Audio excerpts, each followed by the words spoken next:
Welcome to my channel. My name is Alex and I travel full-time with my cat and my FJ Cruiser. Sometimes we take the travel trailer with us, other times all we've got is our overlanding setup. Last time we stopped where Shadow and I were packing up and heading back to Mexico from Tucson. This week we are picking up in Rocky Point and I'll talk a bit about what I liked and did not like about living in the area, and then we will head out to Arizona.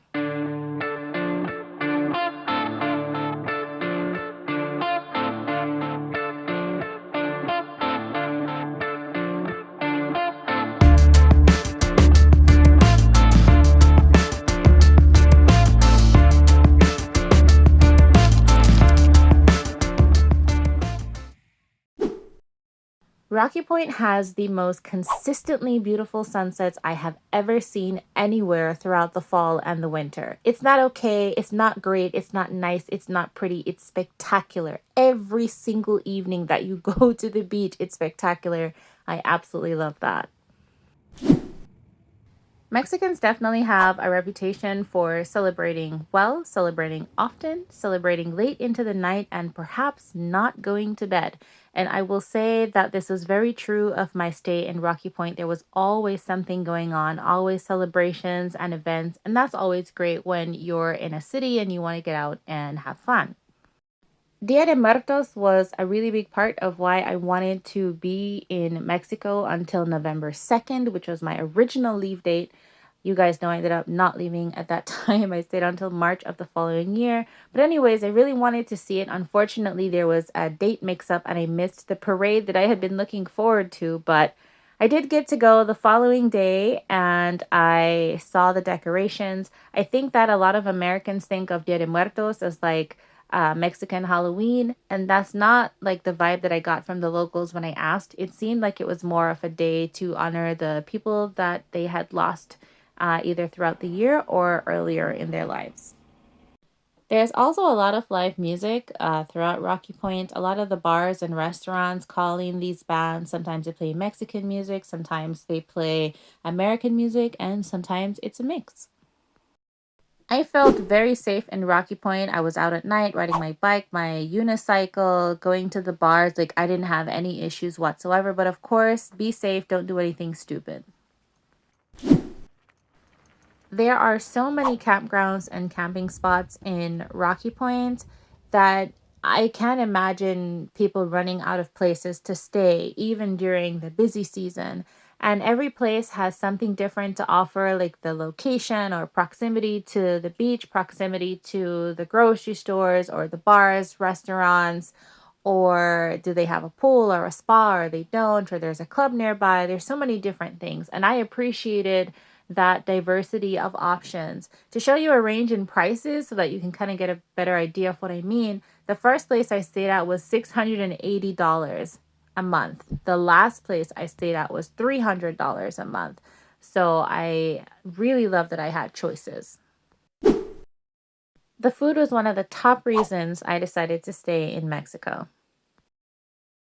I loved that I was able to find a lot of things to make Jamaican food that were much harder to find in the United States. And the prices were also extremely low compared to the US, even before like record inflation hit. It was just low prices.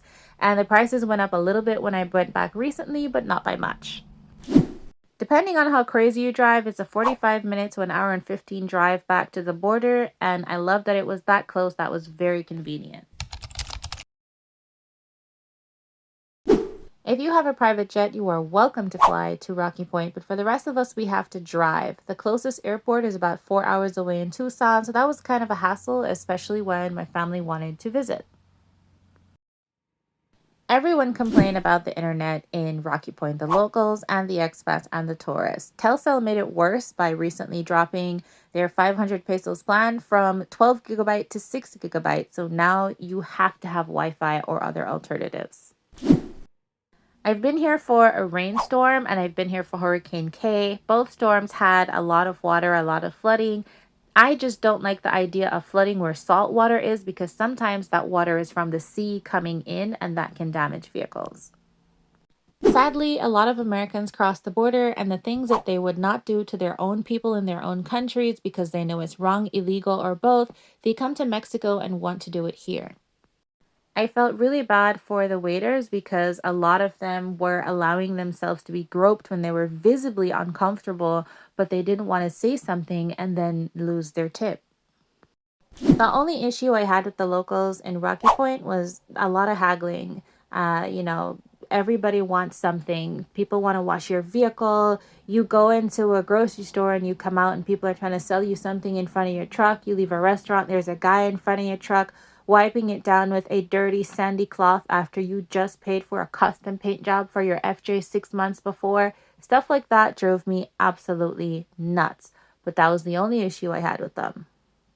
I wouldn't say this is a problem unique to Rocky Point or even Mexico, but I will say that right now I'm in Baja California and I have not had that problem here at all.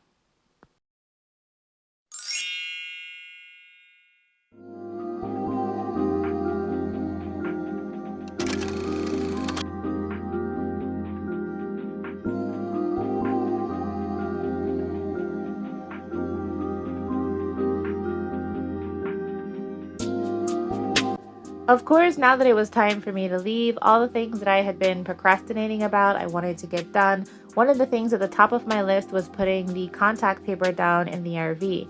You may or may not have seen an earlier video I made where I tried to paint the interior of my trailer and the paint peeled right off. And that's why you have all those random bits of bluish gray on the board wooden panel. So I decided to use contact paper to cover that up.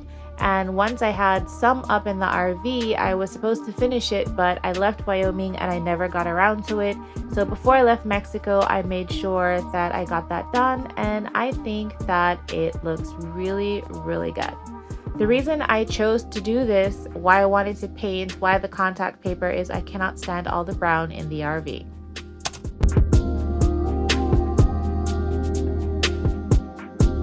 If you're wondering what Shadow was up to, nothing. Nothing. This is what he does. He just hangs around and chills. Man, when I come back, I want to come back as my cat because he lives the absolute best life. I also wanted to make sure that I did all my laundry. I wasn't sure when I was going to have water or unlimited electricity again for me to just be able to wash whenever I want to. I wash by hand, well, sort of by hand. You may or may not have seen my laundry videos before, but I use a bucket, a plunger, and a spin dryer to get everything done. Next on my list was washing the truck and the camper for a number of reasons. The first being that when I'm on the road and I'm mobile, I take a lot more photos and videos, and I just like when my gear looks nice and sexy for the camera, especially Samson, my beloved Samson, my FJ Cruiser. But also, I am parked up at the beach, well, close to the beach, and the air is salty and also very humid, so washing is a good idea. Shadow also got a bath. He wasn't happy about it, but he forgave me in due time. Last on my list was saying goodbye to my friends and the beach. It's a travel day, Shadow. Are you ready? Come here. Up.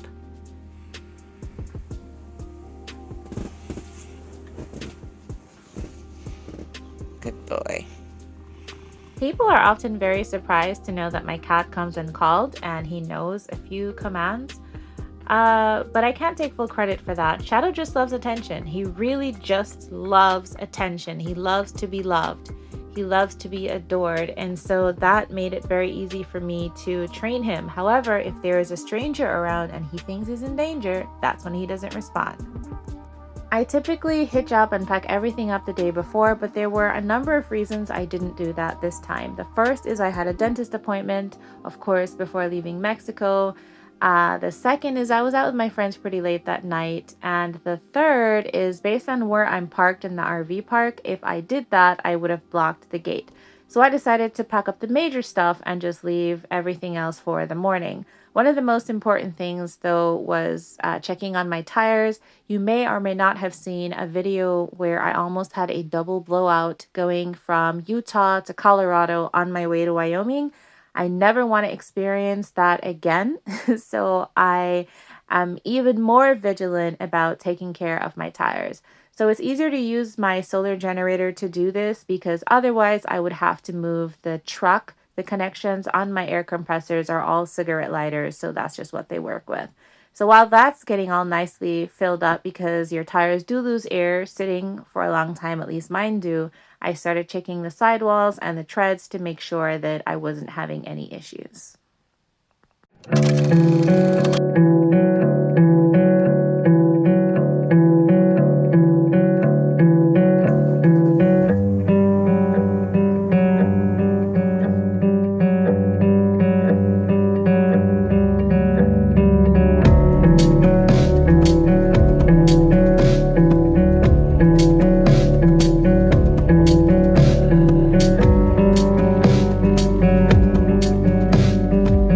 I turned off the propane before leaving, and I'm so glad I did because when I got to organ pipe, I discovered that I had a gas leak. More on that later, but here I am all hitched up and ready to leave Mexico, and then here I am in Arizona at organ pipe. At this point, I was waiting on my mom and my grandma to arrive at the airport because they were going to come RVing with me. It was my grandma's first time, my mom's second time traveling with me in a trailer, and we were heading to New Mexico to look at the property that I had bought. So we will get to all of that. I'm still having internet problems, so bear with me on the timing. Like, share, subscribe to my YouTube channel, and I will see you next time. Bye.